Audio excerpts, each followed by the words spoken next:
اب میں نے ختم قرآن کے اوپر آپ کو یہ دوسری دلیل جو ہے وہ دے دی۔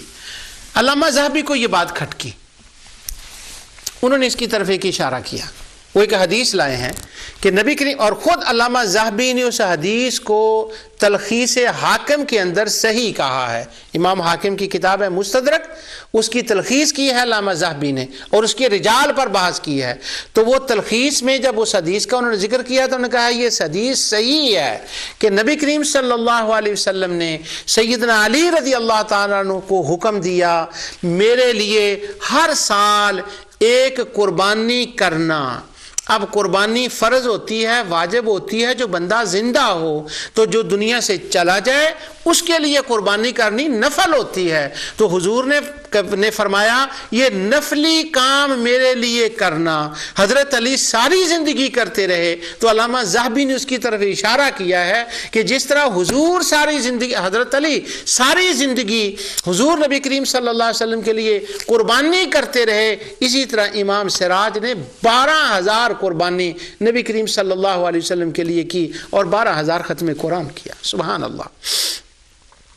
اور یہ مستجاب الدعوات تھے، اللہ تعالیٰ نے ان کو اس عمل کی وجہ سے مستجاب الدعوات جو ہے وہ بنا دیا۔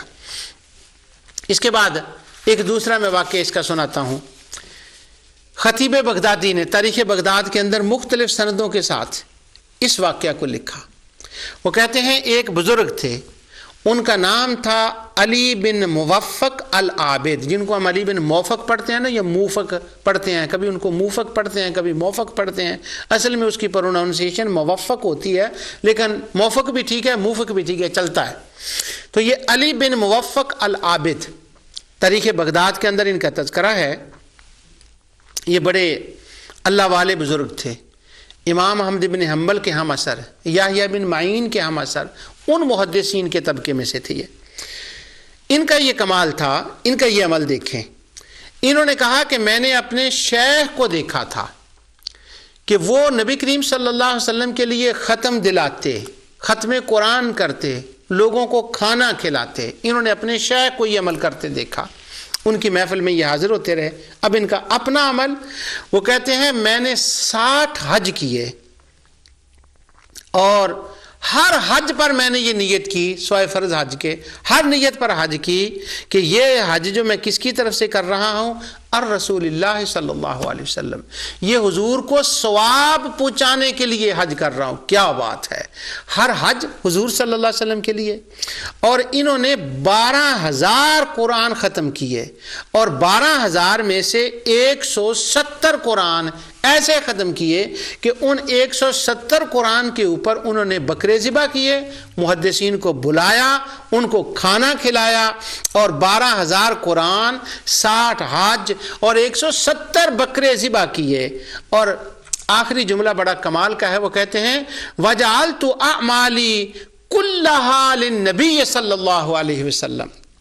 تاریخ بغداد میں خطیب بغداد نے کہا، انہوں نے کہا میرے حج، میرے یہ بکرے، میرا 12,000 قرآن کا ختم، یہ تو ایک طرف رہے، وہ کہتے ہیں میری زندگی کا ہر عمل اپنی ذات کے لیے ہے، نہیں ہے، کلھا للنبی صلی اللہ علیہ وسلم۔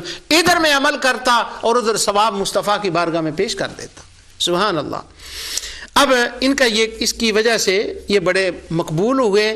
اللہ تعالیٰ نے ان کو زندگی میں، تاریخ بغداد میں ہے کہ قبولیت کی بشارت دے دی، کہ رکا لکھا ہوا آ گیا، اس کے اوپر لکھا ہوا تھا میں تمہارا رب ہوں اور میں تمہیں بشارت دیتا ہوں تمہارے سارے اعمال جو ہیں وہ قبول ہو گئے۔ ان کی وفات ہو گئی، امام احمد بن حنبل بھی فوت ہو گئے۔ تو امام احمد بن حنبل کے جاننے والوں میں ایک کوئی احمد، ان کے بیٹے کوئی تھے احمد بن عبداللہ الحفار، انہوں نے امام احمد بن حنبل کو خواب میں دیکھا۔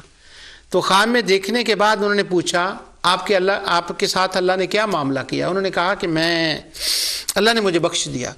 تو انہوں نے کہا وہ شیخ زمانہ علی بن موفق العابد، ان کا حال سنائیے، ان کا حال کیا ہوا؟ تو امام احمد بن حنبل نے کہا ان کا حال یہ ہوا ہے، ان کا حال یہ ہوا ہے، ان کا حال یہ ہوا ہے کہ میں نے جب بھی ان کو دیکھا وہ خدا کے عرش کے قریب بھی رہتے ہیں، انہی جلووں میں مست رہتے ہیں، وہاں گم رہتے ہیں۔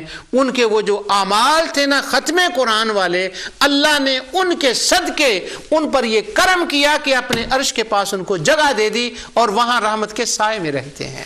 یہ امام احمد بن حنبل رضی اللہ تعالی عنہ نے خام میں اس کو یہ بتایا۔ اب ختم قرآن کی 1 منٹ کے لیے میں تاریخ میں پھر واپس آتا ہوں۔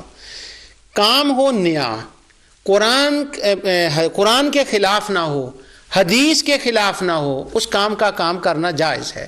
صحابہ کرام نے ختم قرآن کیا، اس کا قرآن حدیث میں حکم نہیں تھا کہ ختم قرآن کر کے لوگوں کو بلاؤ، وہ بھیجتے، ان کو بلاتے، وہ آتے۔ اب امام احمد بن حنبل نے اس کو مستحب کہا۔ پھر امام احمد بن حنبل نے تراویح کے اندر ختم قرآن کے بارے میں ایک خاص ترکیب سے دعا کرنے کی ایک نئی بدعت ایجاد کی، نیا کام ایجاد کیا۔ اب جب انہوں نے کہا کہ اس طرح سے کرو تو وہ فضل بن زیاد نے ان سے سوال کیا کہ اس کی دلیل کیا ہے، تو وہ دلیل کیا دیتے ہیں؟ رأیت اہل مکہ یفعلون، مکے والے کرتے ہیں، سفیان بن عیینہ کرتے ہیں۔ سبحان اللہ۔ اب اس کا مطلب یہ ہوا کہ جب مسلمان کوئی کام کریں وہ کام قرآن حدیث کے خلاف نہ ہو، اللہ تعالیٰ کی رضا کے لیے ہو، دین کی اشاعت کے لیے ہو، تو اس کام کو بدعت کہنا امام احمد بن حنبل کے نزدیک درست نہیں ہے۔ وہ کہتے ہیں اس کے لیے اتنی دلیل کافی ہے کہ کوئی عالم اس کو کر لے۔ ہمارے علماء میں سے اگر کوئی کام یہ کرے، مثلا میں کوئی ایک کام دیکھوں کہ کوئی بندہ کرتا ہے، شب برات کو رات کو جاگتا ہے، ساری رات مسجد کے اندر بسر کرتا ہے، تو مجھ سے کوئی پوچھے کہ یہ ساری رات مسجد کے اندر بسر کرنی جائز ہے، تو میں اس کو کہوں ہاں یہ جائز ہے۔ تو مجھے پوچھے دلیل کیا ہے، تو میں اس کو کہوں علامہ غلام رسول سعیدی صاحب ہمارے اہل سنت کے عظیم محقق عالم ہیں، ہمارے بڑے فاضل دوست ہیں وہ، تو میں کہوں کہ علامہ سعیدی صاحب ساری رات نصف شعبان کی گزارتے ہیں مسجد کے اندر، تو یہ جائز ہے۔ تو اگر میں کسی کو یہ جواب دے دوں اور وہاں کو بندہ بیٹھا ہو شبہ ڈالنے والا، آپ کو پتہ ہے وہ کیا کرے گا؟ وہ میرا گریبان پکڑ لے گا اور وہ کہے گا یہ بھی بھلا کوئی دلیل ہے؟ تمہیں قرآن کی آیت پڑھنی چاہیے، تمہیں حدیث پڑھنی چاہیے، تم نے علامہ سعیدی کا نام لے دیا کہ وہ رات کو بسر کرتے تھے، وہاں پر رات بسر کرتے تو یہ دلیل ہو گئی۔ یہ دلیل نہیں ہے۔ یہ واقعہ میرے ساتھ ہوا ہے، ابھی میں آپ کو بتاتا ہوں۔ تو وہ کہے گا نہیں یہ تو دلیل نہیں بنتی، پر امام احمد بن حنبل نے اس کو دلیل بنایا ہے۔ لوگ کہتے ہیں علماء کا عمل دلیل نہیں ہے، پر امام احمد بن حنبل نے کہا دلیل ہے۔ اور مسلمانوں کا عمل دلیل نہیں بنتا، لوگ کہتے ہیں، پر امام احمد بن حنبل نے اس کو دلیل بنایا ہے۔ کیوں؟ وہ قرآن اور حدیث کے خلاف نہیں تھا۔ اور